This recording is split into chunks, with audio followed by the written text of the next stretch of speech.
Hey guys, what is up? This is Man Today's Me once again. Welcome back to the movie review, aka After I Saw. You're probably wondering, where am I?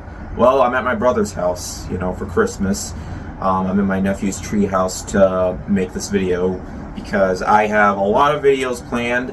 I have my Aftermath Christmas video where I show the stuff that I got for Christmas, mainly the stuff you want to see, but for now, I just went and saw Nosferatu. This is Robert Eggers' adaptation of the iconic German vampire we all remember from the 1920s to the 70s, all the way up to, well, all time pretty much.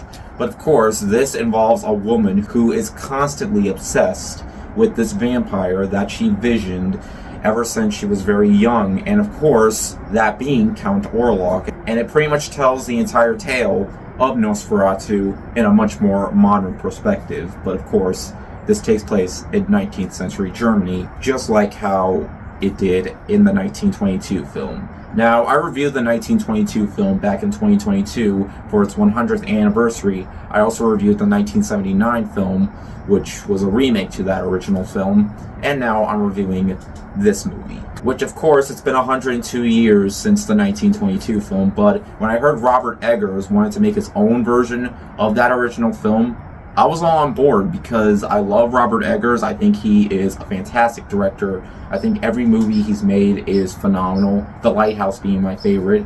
So I definitely trust him when it comes to reimagining this iconic tale onto the big screen in 2024. And he does an absolutely superb job bringing this iconic horror legend back to life for another round on the big screen with his gorgeous scenery that he has laid out throughout this film. It is absolutely breathtaking. And the fact that he manages to write these characters out so well, that's another thing I gotta praise, is its writing too.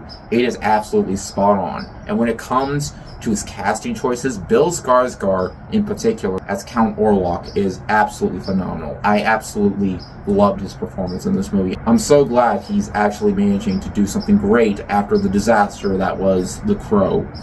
Clearly, he managed to do the right reboot this time around after doing the wrong one. But he's terrific. Nicholas Hoult gives by far one of his strongest roles in quite some time, and he was in a bunch of different roles, but this is by far the best role he's done this year. And he is very strong too. Willem Dafoe, which I feel like any movie that Robert Eggers makes, Willem Dafoe has to be in it. And hey, I'm not judging because Willem Dafoe is also phenomenal in this movie too.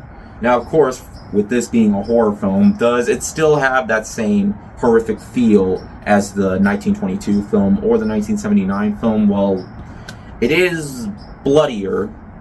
But of course, the original 1922 film never had blood, but I'm not really going to compare this too much to that film, though the story is roughly the same. So for some people, it might just feel like, a much more darker version of that original film. It's roughly the same. And sure, there are often times where some people might not really find it all that scary because there are often elements where the woman who's having these visions is often shaking sometimes, and some people might find that funny rather than scary, and I know it's getting very dark out, but, maybe I can fix that with... Yeah, I know, this is kind of distracting, but whatever, it's the best I got right now in terms of lights, so I'm sorry if it's distracting. But honestly, I feel like when it comes to its scenery and its atmosphere and the build-up and all that, and the fact that we hardly see Count Orlok's face. I mean, we do see it, but I really like how they tend to, hide it for a good amount of the film. When we're first introduced to him, we don't see his face that often, but I never really feel like it really needed it all that much. That's the thing. I feel like Robert Eggers definitely knows how to not make the horror elements always in your face, but always keeping it like in a minimal amount of times while also telling its story without giving away too much exposition. And all in all, I feel like, this is one of those movies that, despite it being over 2 hours long and just being a slow-moving film, I feel like, if you're familiar with the original film and you expect more from this, since it's R-rated, I feel like it definitely still manages to pay off, because Nosferatu was never about violence and gore, but You know, the fact that that original 1922 film was silent and always had that, you know, fantastic soundtrack while also having that dark scenery, even for 1920 standards, it still looks great.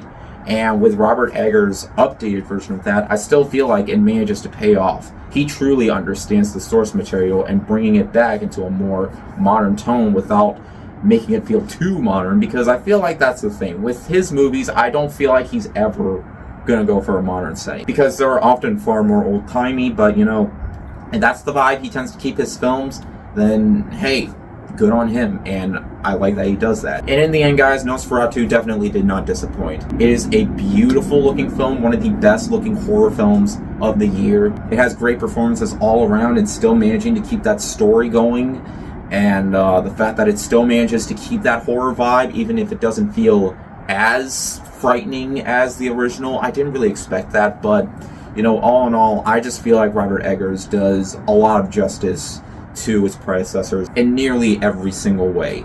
And the fact that we've had 3 adaptations that were all fantastic, I feel like Nosferatu is definitely here to stay.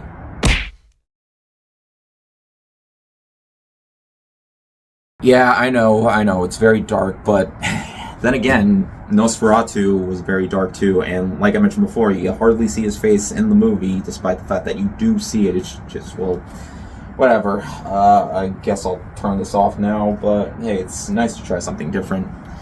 But yeah, the sun's going down, so that's why it's getting darker, but yeah, hopefully you guys at least heard me well. But anyways, thank you guys so much for watching. Hope you guys had a great Christmas.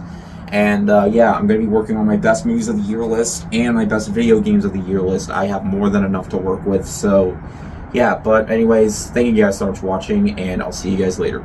Word out.